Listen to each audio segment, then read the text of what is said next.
You are listening to the cycling podcast at the Vuelta a España in association with Rafa, the fastest clothing in the world tour, the home of cycling with character.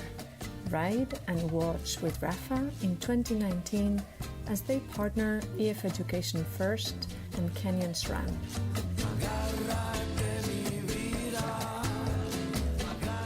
Well, where are we today, Daniel, on rest day number 2? We're in the heart of Ribera del Duero country.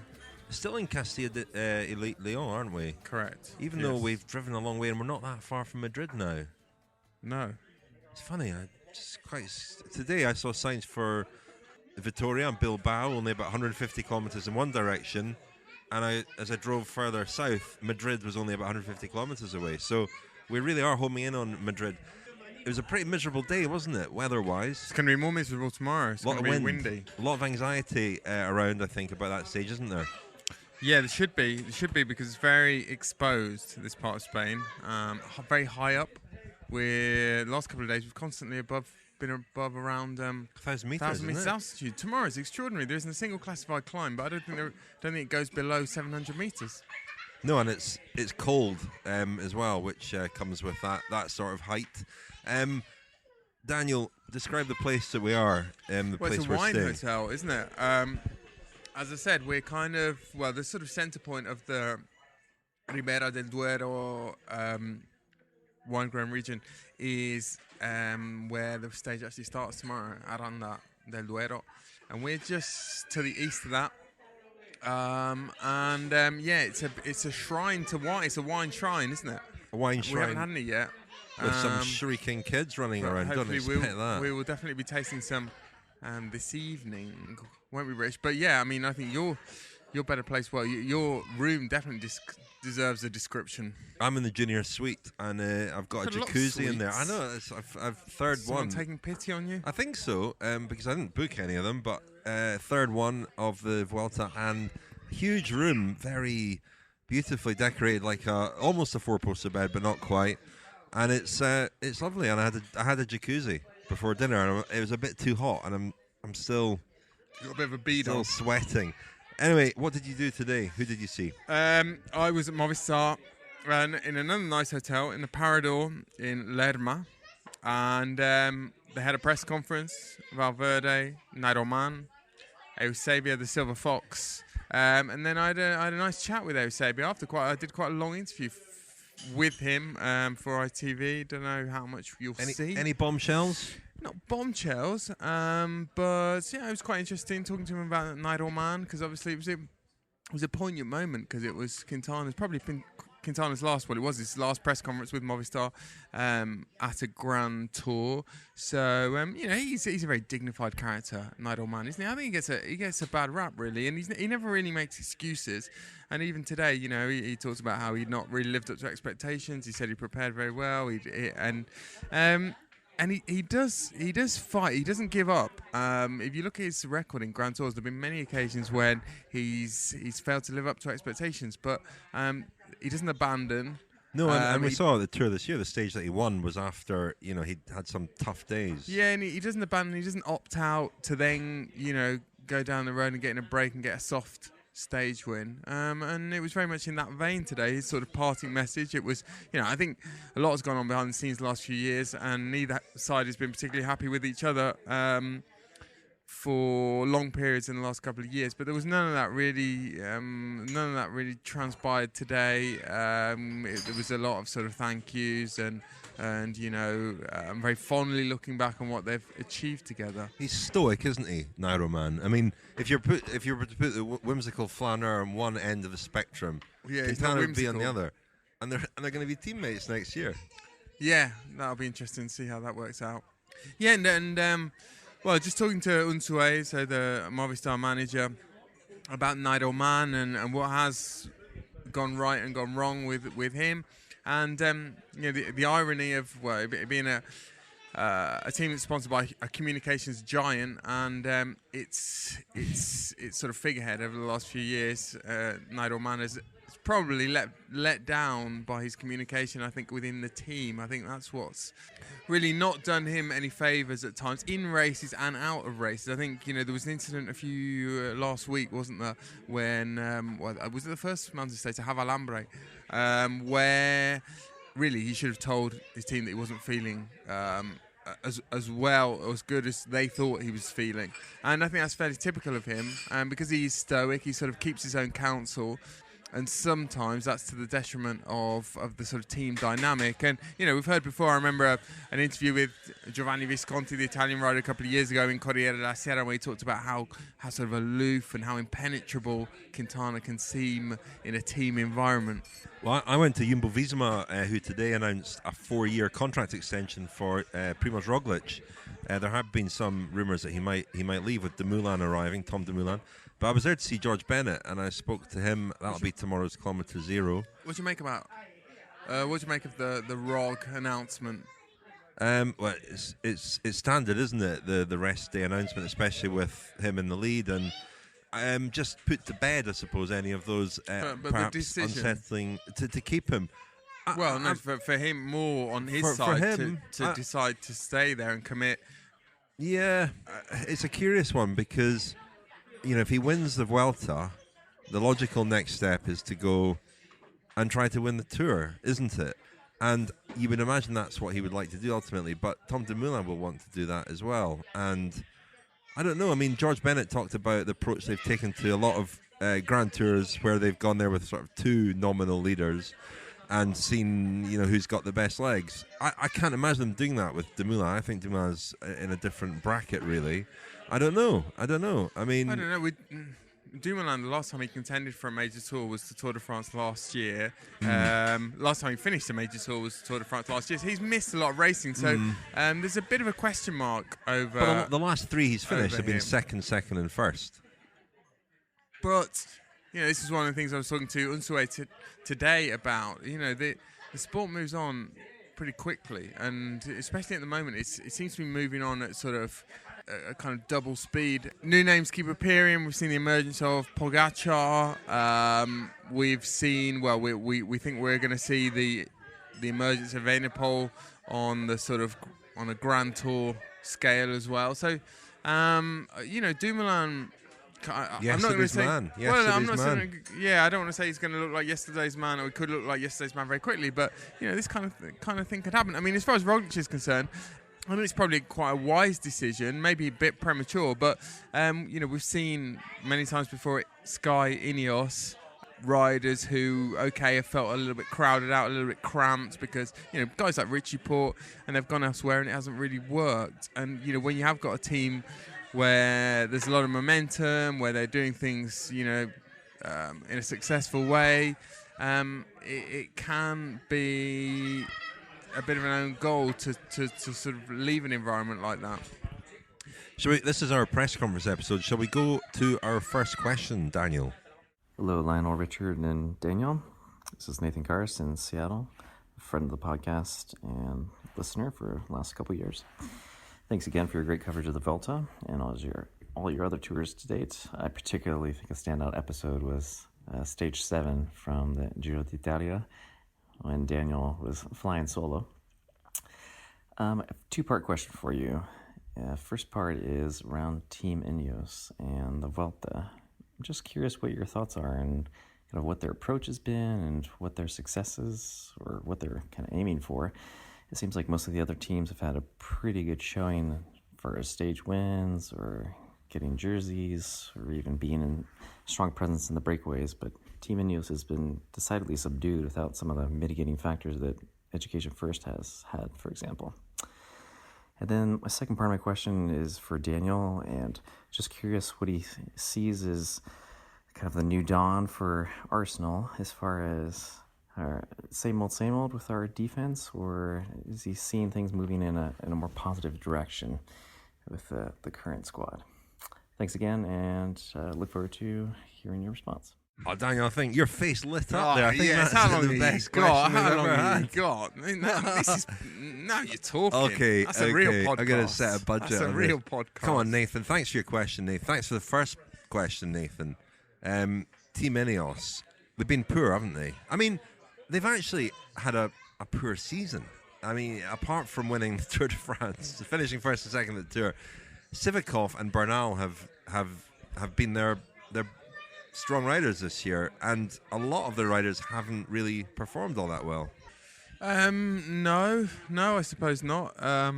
They've used the Vuelta this year to basically give a couple of guys their head, really, haven't they? Guys who have not had many opportunities or not had opportunities to lead the team yet. So Wout Poels and Theo Gegenhardt, they've not led the team in 3-week races, and it hasn't quite worked out for various reasons.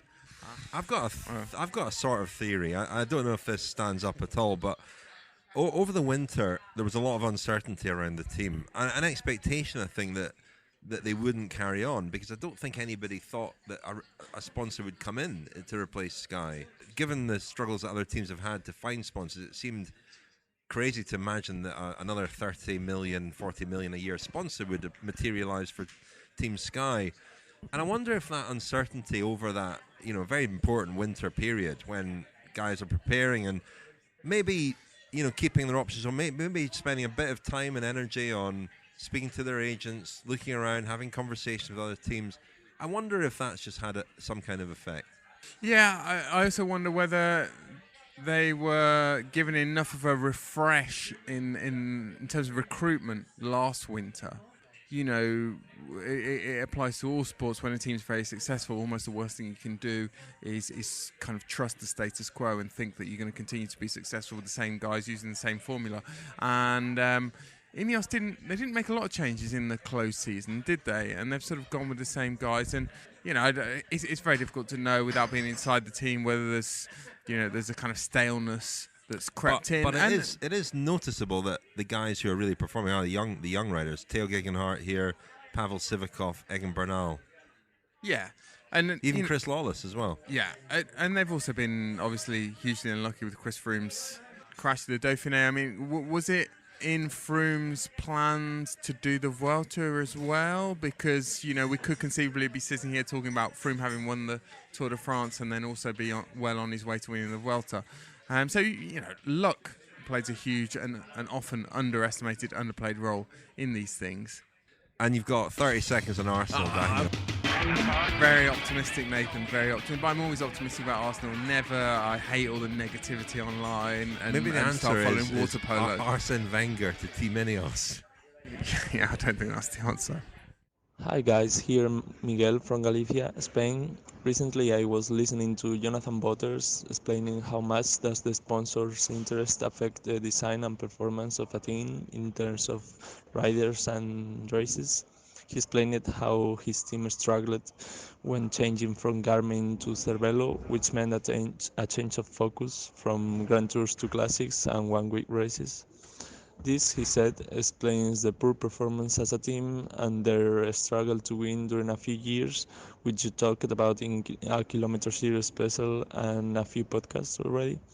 I wonder how can you explain other teams' performances, and in particular I'm thinking now about Dimension Data, which couldn't really find the momentum since they switched from Quebeca to Dimension, and now they plan to change to NTT into the next season. I guess that sponsors' interests are not something that we as a public are aware of, but I would love to know what do you make of it as a factor when it comes to the overall performance of a team. Thanks very much, guys, for your work. I really love your coverage from all the Grand Tours, and the Kilometer Series are amazing. So keep it up. Thanks. Thanks for your question, Miguel. Well, to what extent do sponsors dictate where a team's focus lies? I mean, this doesn't maybe link back to the previous conversation we were having about Jumbo-Visma and Primož Roglic, but when you asked me whether I was surprised about the 4-year deal for Roglic, and I was more surprised from the point of view Jumbo-Visma than for Roglic, actually, because I think one of the issues they've had with him has been, for a team with such interest in Holland and Jumbo Supermarkets having such interest in Holland, I think they they found that his performance at the Giro and other races hasn't really had any impact in Holland. And so that's why it seemed to me to make sense to have Dumoulin as a leader, and Roglic might have been dispensable for them, even if he is a Grand Tour winner. But I mean, in terms of other teams, to what extent does the sponsors' interest have a bearing on the team and its focus? Well, you would think a big one. We're not party to all the sort of conversations and all the kind of pressures that are exerted on team managers from the sponsors, but it's an interesting question. What identity does a team decide to give itself? Because they have to choose. Some teams do decide to become Grand Tour teams. Other teams you look at, and it's very difficult to sort of discern what they're even aiming to be. You mentioned Dimension Data there, and they seem to, they took a clear decision to target the Ardennes Classics with Valgren, Kreuziger and Gasparotto, who all signed last winter. It didn't work at all, and one would think that's also it's a strange set of races to really target, and they've got other riders as well, and they hope that other riders would succeed in the Grand Tours, and they certainly thought that Valgren would go better, but some teams do get it badly wrong.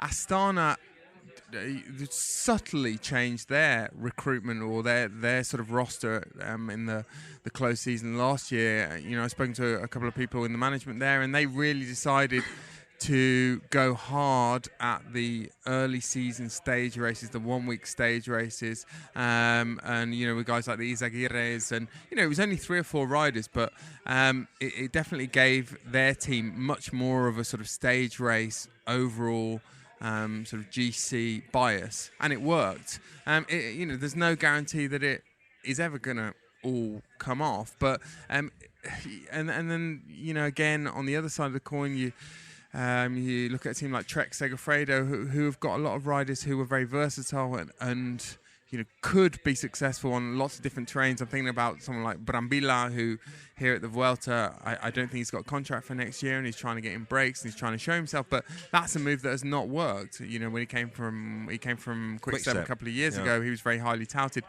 Fabio Felline is another one, similar characteristics, could excel on a variety of different terrains. It's not worked either. Sometimes teams are at the mercy of the talent they have as well that emerges. Team Sunweb, for example, who have been Giant Alpecin, Argos, Shimano, they built themselves around Marcel Kittel and John Degenkolb in the early years because they had these talented sprinters on the team. So they built teams to support them very successfully. Tom Dumoulin then emerged, and I think his performance at the Vuelta in 2015 took them by surprise, but they had a choice then. What a similar thing happened with Mitchelton, didn't it? With Mitchelton-Scott as well, yeah. Although I think it was more of a conscious decision there. I don't think they set out. They set out as a team that was, I think, modelled themselves really on what HTC had done very successfully with fast riders and time trialists, and that's what they were for the first couple of years. It didn't really work that well. They were sort of developing slowly, and then Matt White came on board, and things started to look up. But then they found themselves suddenly. Things started to look up. Well, yeah, they found themselves suddenly with 3 very promising young stage racers in the 2 Yates twins and Chavez, and then I think that's when they decided to pivot really. But I spoke to Luke Roberts the other day at Sunweb, and he said their focus next year is going back to classics and stage wins. They're abandoning completely any idea of being a GC team because there are very few potential Grand Tour winners out there, and if you have one, you're kind of obliged to support them, but that swallows up a lot of resources and money. And it's almost like the 2 tiers, aren't there, in professional cycling or World Tour, where there are teams with a Grand Tour contender who need to support that Grand Tour contender, and then there are other teams who don't have that and can spread the risk a little bit. But yes, there are teams that don't seem to have any kind of clear focus at all. The fastest clothing in the World Tour, the home of cycling with character. Ride and watch with Rafa in 2019 as they partner EF Education First and Canyon SRAM. Hello chaps, Nick from London here.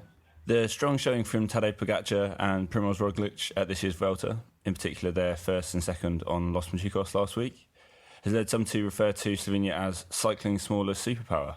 Just wondering to what you'd attribute the recent surge in success of Slovenian riders. Cheers and keep up the good work. Slovenia. What's going on in Slovenia, Daniel? Well, that's a loaded question, maybe after some revelations during the Giro about some untoward goings on in Slovenia. But Pogačar, Roglic, Matej Mohoric. It's a tiny country, isn't it? What's happened? What's produced these great riders? Any ideas? Well, as you said, there's a note of caution because one of the sort of key figures, or who was incriminated in the Operation Adalas earlier this year in Germany and Austria, was Milan Erzen, who was the sort of man behind the Bahrain Merida team, and he's kind of been eased out of the picture since the Giro, since that all came to light. But he has had a role in Primož Roglic's, at the very early days of Primož Roglic's pro career, and there were a few Slovenian riders involved directly in that police investigation. So that's slightly concerning. On the other hand, you speak to, I spoke to Andre Houtman the other day, who was the first Slovenian medalist in the World Championships in 2001 in Lisbon. He was second behind Oscar Freire, and I was talking to him about what's the sort of demographic of cycling in the socio sort of demographic makeup of people who get into cycling in Slovenia, and he says, well, it's a working class sport, as it has been in a lot of places in Europe, and it's generally very hard-working people. He was talking about Roglic, is from an area of Slovenia which was famous for mining. Once upon a time, I don't think it still is, but they're sort of men of few words. Generally, they're quite, as you said about Quintana, quite stoic. I suppose there is a degree of a kind of emulation effect. As I said, Houtman was a bit of a trailblazer back then. The trickle has become a bit of a cascade, hasn't it, of Slovenian riders. And, as we've seen with British riders now as well, when whether it's the agents or the team managers start to realise that there is talent in that particular pool, they start fishing there. And that's what's happening. The number of British riders that are turning pro next year, or that have turned pro last 2 or 3 years, is quite, with a real range of quite teams, astonishing. Yeah. And to an extent, it's a fashion. Hello, chaps. It's Chris here from Worcester. And you'll be glad to know that I can confirm that there'll be at least 2 people coming to watch you there. I've got my 2 tickets, so I'm really looking forward to it. It's a great venue, actually, Huntingdon Hall, where you are. You may not know, but it's a restored 18th century chapel. So everybody's sitting in the old box pews. So great, small venue, but really good. I'm sure you'll enjoy it there. Anyway, my question is about what's happened to Wout Poels and Kwiatkowski, in fact, as well, but particularly Poels, because he's been kind of inconspicuous in this race. I mean, he wasn't that good in the Tour either, was he, really? Did he have a crash last year or something I seem to remember, or something happened where he's not quite the same rider again?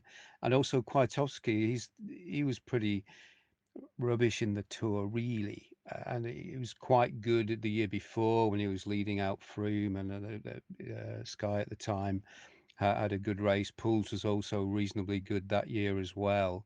But what's happened to those two? What do you think? And just an added one to that too is the first stage here, when Poels and Theo Geoghegan-Hart lost a lot of time. How come they finished exactly together? It's kind of a funny one, that I thought, because it's I mean, one of them had a bad day, fair enough, but then the other one would have presumably not wanted to lose time, being the second leader. Anyway, keep up the good work. See you soon in Worcester. All the best. Hi guys, Stephen from Belgium here. I have a question regarding Team Ineos. Do you guys think that Team Ineos has an approach to Grand Tours that is so much focused on general classification that when that doesn't materialize, like this Vuelta, that they don't manage to succeed in the secondary goal of scoring stage victories, because we saw about Poels and Theo Gegenhardt try a bit, but it seems that they as a team are just not working towards the goal of stage victories. I'd like to know your view on that, and good luck with the rest of the Vuelta. Well, we had a question about Team Ineos earlier. That was Chris and Stephen there. Thanks for your questions, and looking forward to seeing you in Worcester. Yeah, I mean, well, links to the previous answer. Those guys have underperformed this year. Wout Poels, Michał Kwiatkowski, and others. And well, Wout Poels, we're pretty sure is moving to Bahrain Merida, aren't we, Daniel? Are we pretty sure? I'm not that sure. Do you think he might stay? I think there are a couple of teams maybe still in the shake-up. Okay, well, we don't know why Poels and Kwiatkowski and others have underperformed this year, but they have. I think Kwiatkowski certainly took he was supposed to go to the Tour of Poland after the Tour de France, and I think he felt like he'd got his preparation wrong for the Tour. He has been very strong there in the past, and he just got it wrong. Whether he overdid it, but he wasn't where he wanted to be, and I think he's a guy who is clearly very talented, and you have to ask whether he's in the right team. I can see him going to CCC eventually. Well, they're desperate to get him. They've tried to get him already, but they're going to have to wait until his contract expires, which I think is probably the end of next year, isn't it? But I can imagine Kwiatkowski being a sort of Greg Van Avermaet type, where he is the undisputed leader of the team and the guy who gets support in a lot of races, because he seems wasted in a support role, really, given the talent that he has. But otherwise, I mean, the other question about why did they finish together? Well, they'd both sat up, I think, at that point. I mean, I don't think it was a strategic or tactical. If you haven't got the legs, you haven't got the legs, and you might as well sit up. And it doesn't really matter whether you lose 9 minutes or 20 minutes, does it? As far as stage hunting is concerned, I just think they're very mediocre. They're just like they're just another team when it comes to that particular discipline, and that comes from the fact that they don't really focus on it and they don't really practice it. I think generally when they go to stage races, it's quite hard to win, to go from a very specific job in a sport role to. And I've spoken to guys before. I remember at the under-23 road race last year in Innsbruck, there were a few riders there who were on World Tour teams and had been all year sort of cannon fodder and used in a workers role, and it was very strange for them. James Shaw was one of them, actually, to find themselves in a race where they're actually contesting for the win and up there and attacking and following moves in order to try and win. That's a very strange or difficult adaptation to make. As I say, when you're used to the briefing in the bus in the morning, every morning, being all about supporting a leader and what you're going to do to support a leader, and there's no real contingency discussed, and that happens, on 60 of your 90 race days a year, then it's quite difficult then to probably adapt to different scenarios. Yeah, no, I just think it comes down to a lack of practice, really. Chute à l'arrière du peloton, cycling podcast team car at the back of the pack, please. Thank you very much to Seb Piquet, the voice of race radio at the Tour de France, reminding us to tell you that this episode of our Vuelta coverage is sponsored by The Economist. Richard, you're a regular reader of The Economist. What has caught your eye this week? I'm actually a subscriber, Lionel. I'm actually a subscriber now.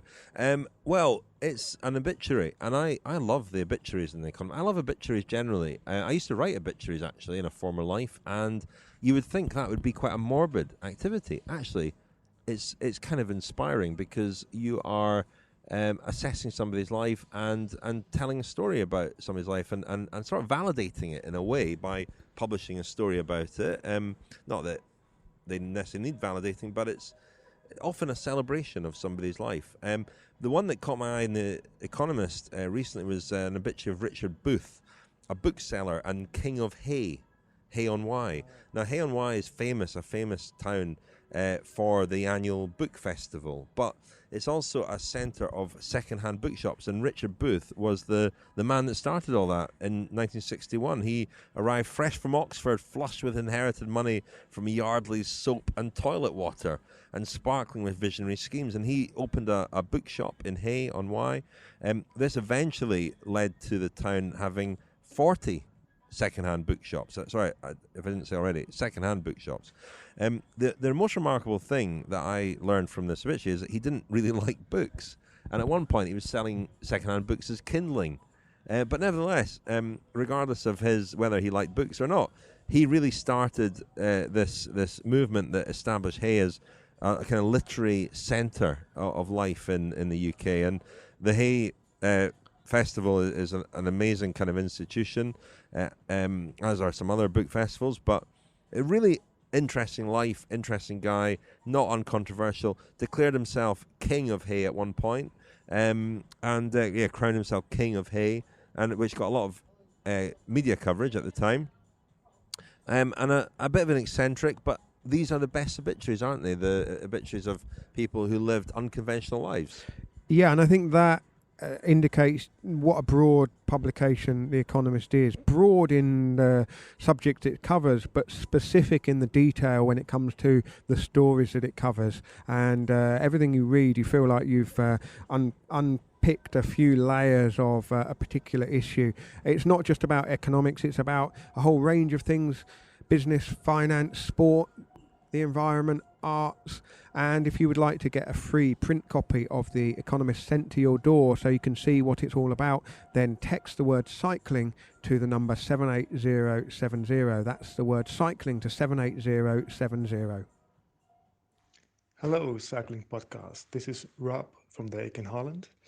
First of all, I would like to thank you for your very informative, objective and interesting coverage of the cycling scene in general and the Vuelta in particular. In my opinion, you really stand out in your journalistic approach and level of knowledge of the cycling scene. My question is about the way you gather knowledge about the non-English speaking side of the cycling entourage, and if you are willing to learn another language. You're all English-speaking journalists, and therefore you tend to speak about the English-speaking riders to get your information, maybe view cycling in a more Anglo-Saxon way. Cycling is becoming more and more international, and the number of English-speaking riders is increasing, I think, but there are still quite a lot of Italian, French, and Spanish or Colombian teams that do not speak English. Daniel speaks English, and in his coverage of the Giro, that was a real asset in understanding the way Italian teams and riders, and there may be more Latin-like way of approaching the race. In the Tour de France, you incorporated the knowledge of Francois Tomaso, but in this year's Vuelta, a Spanish or Latin view on the race is missing. So my question is, have you ever thought about or tried learning French, Spanish or Italian to get the information out of first hand? And do you think that would be an asset for you?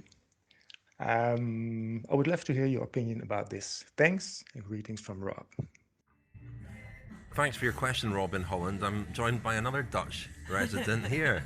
I thought I'd put this to you, Orla, this question, because, well, one, you're a very gifted linguist as well. And we had a very similar question last year at the Vuelta, which Daniel answered. Now, Daniel's language skills are pretty amazing. He speaks fluent Italian, French, German and Spanish. So that is a huge advantage, definitely, in cycling. And I don't have that gift, or I haven't applied myself, Orla, you might say. I did have a conversation with Pierre Latour the other day. My French is okay. It's rudimentary, but it's okay. But you, Orla, as well, you speak a few languages.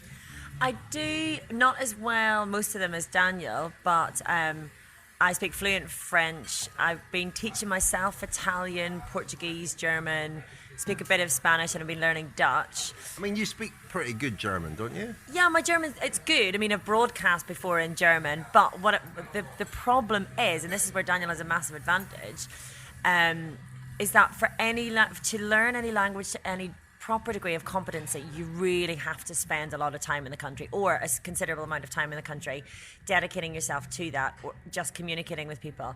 And that's where I've fallen down, because a few years ago I decided to do this, mainly for that reason, actually, because I thought my job is so international. I now specialise in cycling, but I've done a lot of other sports and just internationally, and I thought it'd be a huge advantage. And so I spent a winter, essentially, I had a 3-hour commute every day to and from work, and I spent a winter just listening to, it was at the time German and Italian with a bit of Portuguese, and the Spanish I just teach myself. And I got to a really good level in all of them. But I had a child at the time. I've now got 2 kids. And so going off and spending time in these countries to properly learn it is actually really difficult. So that, I think it is a huge advantage. And I think even if you don't have a fluency in a language, it's always beneficial anyway, because you can get to learn more about a writer by reading interviews that they've done in their native language, by listening to what they're saying to their own domestic journalists as well, and understanding at least snippets of it. You get a feel for them. And it's also a brilliant icebreaker, I think, in this world. We travel around in this bubble where English is the dominant language. At the Vuelta, it's Spanish as well.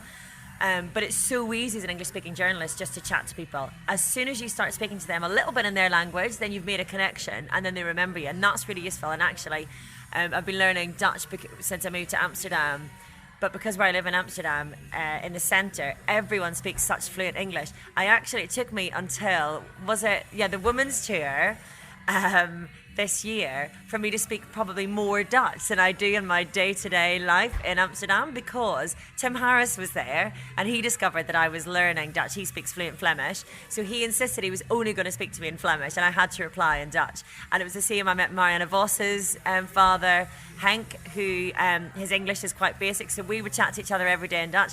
And so it's really useful in that sense. Even if you don't get to a degree of fluency, I still feel like I'm on a trajectory, so it's not like I'm stopping learning. But any extra bit that you can have to connect with writers, to connect with DSs, to understand their world, I think is really useful. I totally agree. I mean, a shortcut to that is the journalists. We get a lot of information. I mean, you tend to get more information from other journalists anyway than you do a lot of the time from DSs and writers. There's a couple here. I was speaking to Hugo Kurvitz the other day, the Belgian journalist who's here for Het Nieuwsblad. Just a mine of information. And if you speak to Spanish journalists, you can also find out an awful lot about the Colombian writers, the Spanish writers, and so on.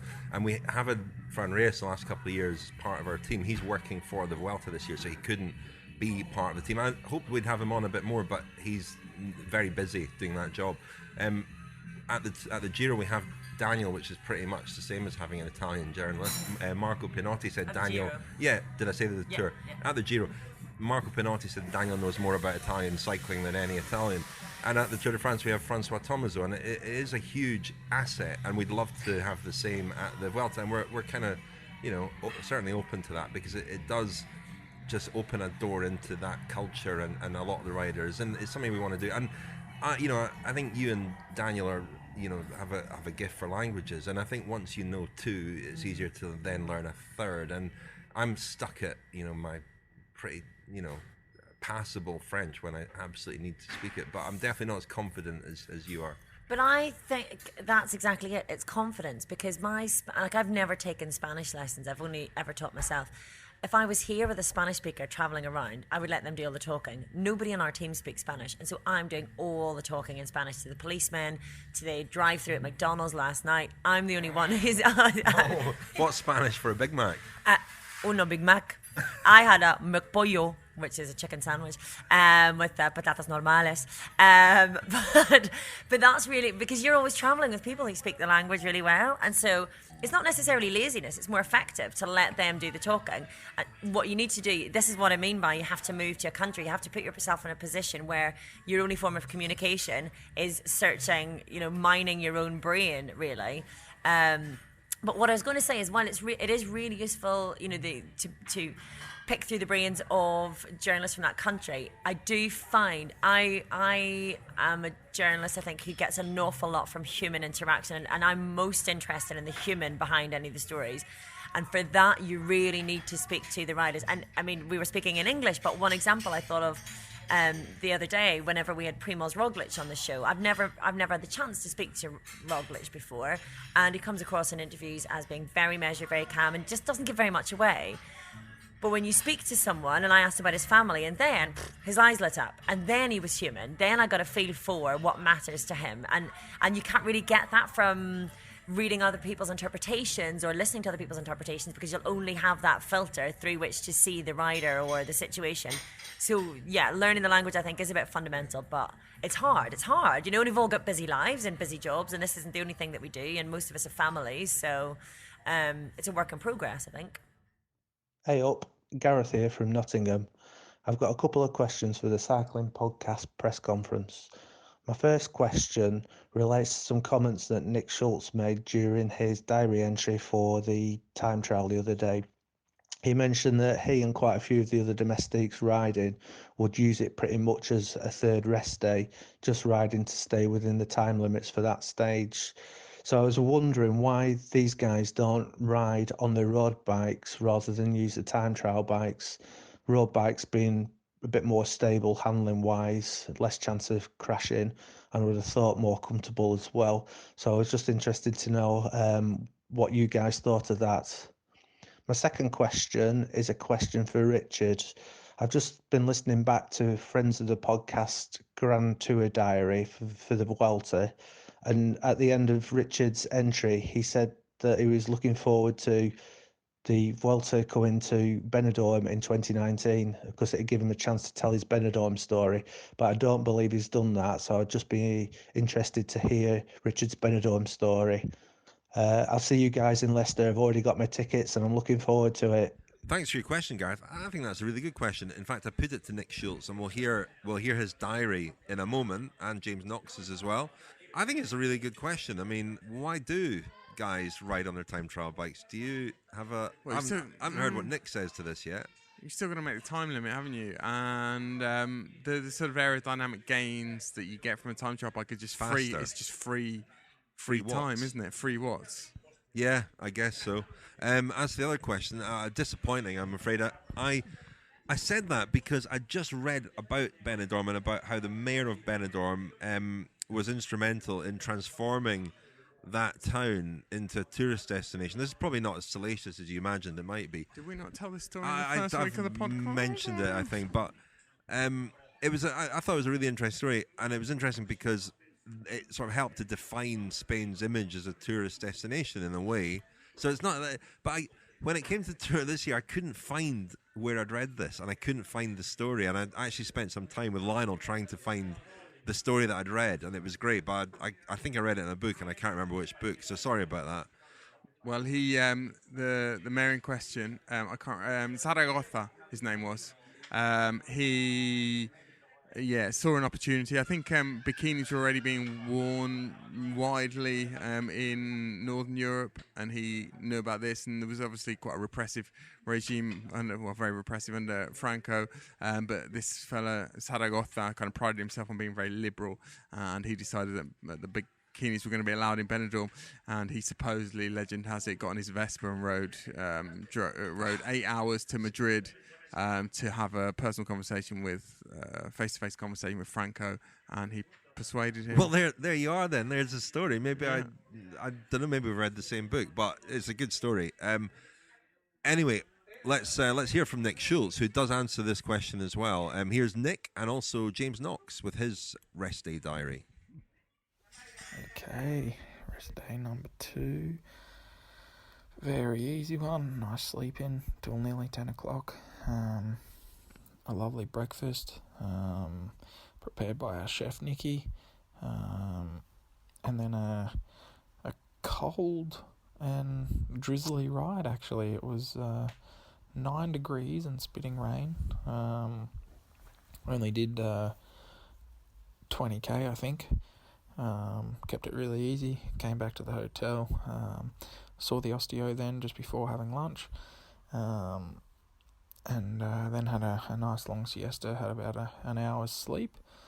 Woke up, had a little snack, and then spent an hour on the massage table, which pretty much brings me to now. So now I'm just hanging out for dinner, get some more food in me for a long day tomorrow, which is unfortunately predicted to be super windy. So in typical Vuelta style, a stage that could have been pretty controlled and more or less flat is going to be marred with strong crosswinds. Just got to love it, haven't you? There was a question from a listener in regards to the time trial back in the second week. and it was in regards to the fact that I said I went easy in it, and that a lot of riders did so. And if that's the case, why don't we just ride our road bikes in basically for the reason of being more comfortable? Well, the TT bike is significantly faster. So I guess by riding the time trial bike, you actually just get to ride easier. Whereas if you were to ride your road bike, you'd have to ride pretty hard to make the time cut. I think it just wouldn't be ideal. It's also just nice to do something different on a personal level, go through the motions a little bit, spend a little bit of time on the TT bike, as I'm not one to do a lot of it. And I also don't get a lot of soreness from riding it the next day. But yeah, that's a really good question, and certainly I can see where you're coming from. But yeah, I think it's from a pure speed perspective. The TT bike is just a lot easier to go a lot faster. So yeah, that's all from me today. I'll try and get the last few hours of rest in and a good night's sleep before heading back to battle tomorrow. End of the second rest day now. Been another lazy day. Making the most of feeling tired and basking in my own fatigue. Yeah, not a lot to talk about really after a tough day out yesterday. One of the best days in my career as a rider, so I was happy with that. Moved up the GC into 11th, so didn't expect to be in this position, so that's nice. Phil's chipping in that I had a lot of luck getting up to 11th, so that's his opinions on the matter. Yeah, a lot of help as well to get there. Nice to have 4 guys at the front. It was pretty nice, pretty cool move. 10th. What am I saying? Reading this question. Stage win or top 10? Yeah, sort of got my eyes on both. I guess feel like the legs are good to go for a stage win, but now got a good opportunity to try and move up or defend that GC position as well. So we'll see what happens. Keep focused. And today, just slept in as long as possible. Good lie-in. We had a lazy 40-kilometer ride into Burgos. Found a nice cafe. Started to rain and had to crawl the last 5k home in the rain, which was a bit of a shame. It's also really cold. Don't know why it's so cold. It was only 11 degrees for the most of the ride. And other than that, getting a massage and some physio. Some physio on the parts of the body. I get a bit stiff riding, the hips, the neck. Doctor checked my urine. That was all good. Not really done a lot, except watch the Tour of Britain. The Cumbrian stage in the Tour of Britain. Watched it from Edmund Byers. I knew all the roads. I used to ride over. I had a girlfriend who was at Newcastle University when I was like 18, 19. So quite a few times I rode over from my home in Kendal over to Newcastle and went like basically the route. So going in Sedbergh, Kirby Stephen, Brough, Middleton T, Stanhope, Edmund Byers, and then into Newcastle. So watching racing on roads that I knew really well. My dad grew up in Kirby Stephen, which was about 70 kilometres I think from the finish, and then in Sedbergh they turned left down Dentdale, then over Barbendale. Some spots where quite a few spots actually on the course where I did some foul races when I was younger. Then into Kirby Lonsdale where I went to sixth form. Over the old Hutton course where there's some local road races and time trial circuit as well. So roads I know really well from racing and training. It's actually like my favourite area to train, going east from my home in Leven, south of Kendal. So yeah, I wouldn't say I was jealous, but it was nice to see. Watching on Mark Donovan of Cumbria, hanging in there, hanging in tough. He's had a bit of a rough spell this year, so he looks like he was back in fighting fit, and also a lot of other people I know well in the race. So pretty entertaining watch, and Van der Poel was sensational to finish. Yeah, that's my rest day really. Having a steak for dinner tonight. Set me up with some iron for the last week, and I'll see what I've got. So yeah, hopefully it goes okay. The Cycling Podcast is supported by Science in Sport. Science in Sport, fueled by science.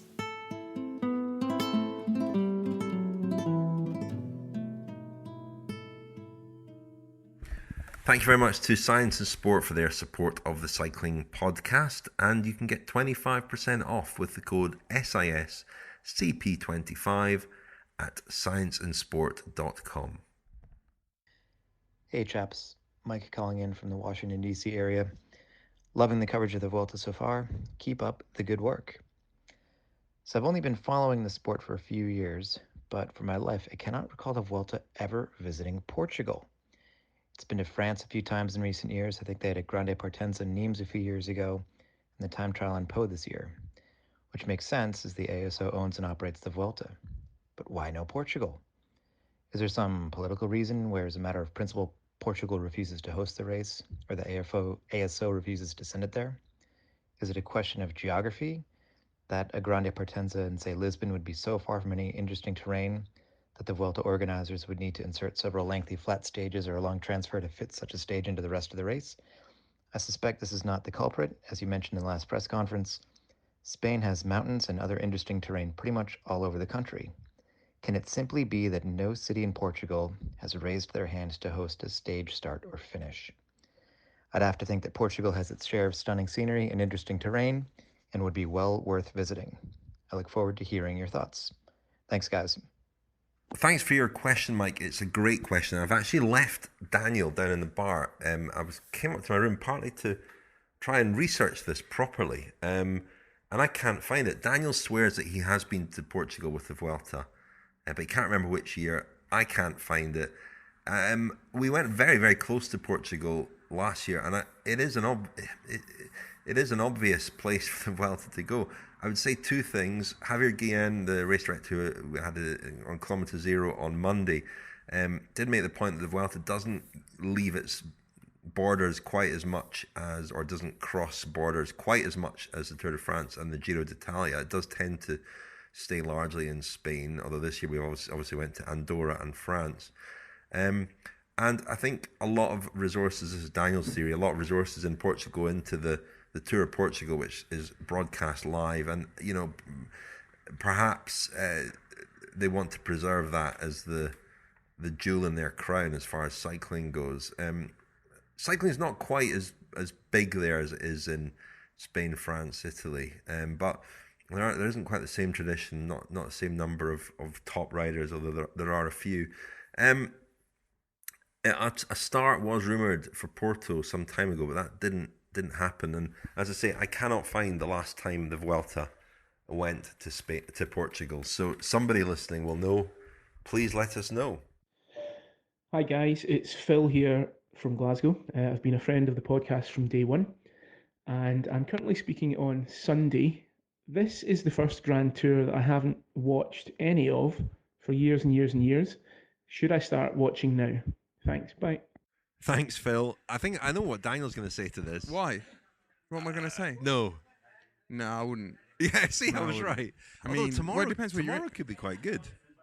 Oh no, I shouldn't say that. I work for TV. I should say no. Absolutely, watch it. Yeah. No, tomorrow could be good. It could kick off, couldn't it? Yeah. But the guys most likely to lose time tomorrow are the guys who need to gain time, probably the Movistar boys. Phil, as long as you listen And to the Superman. podcast, you'll not miss a thing. Don't you worry. I would watch it. Well, there are going to be two beautiful and interesting mountain stages, if only for the landscapes, particularly Saturday stage, to the Gredos mountain range to the west of Madrid. Okay, Daniel, let's wrap it up. Let's go for dinner in this lovely wine hotel. We did have lots of questions this week, and apologies if we haven't got to yours. We haven't got through as many of them as we would have liked, but we've run out of time a little bit. But we'll be doing another press conference next week. So if we didn't answer your question this time, send it in again for next week, because it's not really a question of quality. It's just a question of, as we listen to them, we answer them and we can't get through them all. But thank you very much, everyone who has phoned in questions. Much appreciated. Daniel, what do you recommend here? Apparently, if you wanted the lamb, which is the speciality, you had to order it in advance. Have you done that? No. Should we do that? Is there not still time? Big lamb man. No? Okay. No, lamb in Mallorca is very good. If anyone ever goes to Mallorca, it's a fantastic shoulder of lamb, particularly. Well, we're going to have a delicious meal of some description. And Lionel's joining us tomorrow. Lionel's back. He's actually mid-air as I speak. That's exciting, isn't it? Wonderful. Thank you, Daniel. Thank you.